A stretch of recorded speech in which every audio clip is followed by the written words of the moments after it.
Hello hi అండి అందరికీ. రీసెంట్‌గా కేంద్ర ప్రభుత్వం జీఎస్టీ రాబడులు ట్యాక్స్‌లు ఉంటాయి గదా! ఆ ట్యాక్స్‌లకు సంబంధించిన వివరాలనైతే వెల్లడించడం జరిగింది. దీనిలో భాగంగా కేంద్ర ప్రభుత్వం బాగానే ట్యాక్స్‌లైతే రాబట్టుకోవడం జరిగింది.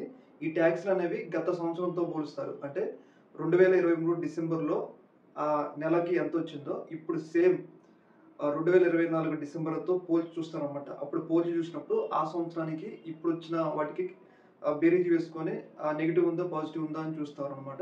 దాంతో పోల్చుకుంటే దేశం మొత్తంలో కూడా జీఎస్టీ రాబడులు చాలా అనుకూలంగా ఉన్నాయి.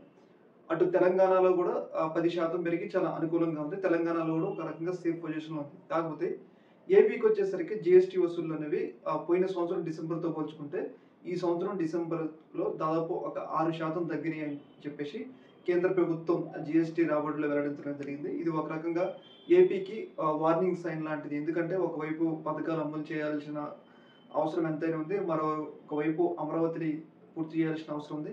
ఇలాంటి సందర్భంలో అప్పులు తీసుకొస్తున్న సందర్భంలో జీఎస్టీ రాబడులనేవి ఒక రకంగా జీఎస్టీ రాబడులు తగ్గడం అనేది ఒక రకంగా ఏపీ ప్రభుత్వానికి వార్నింగ్ సైన్ లాంటిది.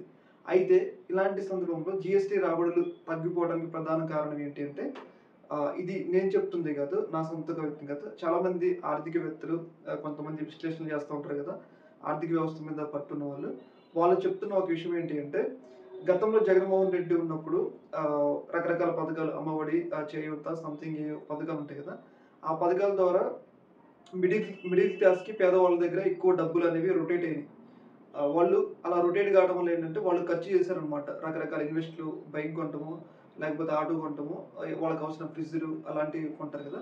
ఈ యొక్క డబ్బుతో వాళ్ళు అవి కొనటం వల్ల జీఎస్టీ అనేది ఇండైరెక్ట్‌గా ఏపీ ప్రభుత్వానికి వచ్చిందనమాట. ఇప్పుడేంటంటే కూటమి ప్రభుత్వం వచ్చిన తర్వాత గ్యాస్ సిలిండర్ అలాగే పింఛన్లు ఒక రూ. 1000 పెంచడం తప్పితే ఇంతవరకు కూడా వాళ్ళు ఒక మెయిన్ స్కీమ్‌లనేది అమలు చేయలేదనమాట.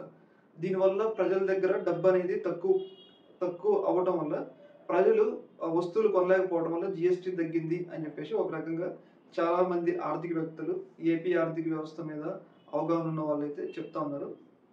ప్రధానంగా ఏంటంటే దాదాపు ఒక 6% తగ్గింది. దీనికి కారణం ఏంటంటే మిడిల్ క్లాస్ అంటే వినియోగం తగ్గడం వల్ల ఇప్పుడు డబ్బున్న వాళ్ళు ఏంటంటే ఆ డబ్బుని దాచిపెట్టుకుంటారు. అదే మిడిల్ క్లాస్ అనుకో ఏదో ఒకటి కొనుక్కోవాలని చెప్పేసి వాళ్ళకి ఏదో ఒక ఆశ ఉంటది కదా!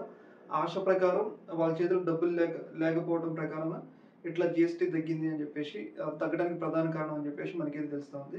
ఏదేమైనా గాని ఇది ఒక రకంగా ఏపీ ప్రభుత్వానికి వార్నింగ్ సైన్. అసలే రాష్ట్రం అప్పుల్లో ఉంది. అమరావతి కట్టాలి.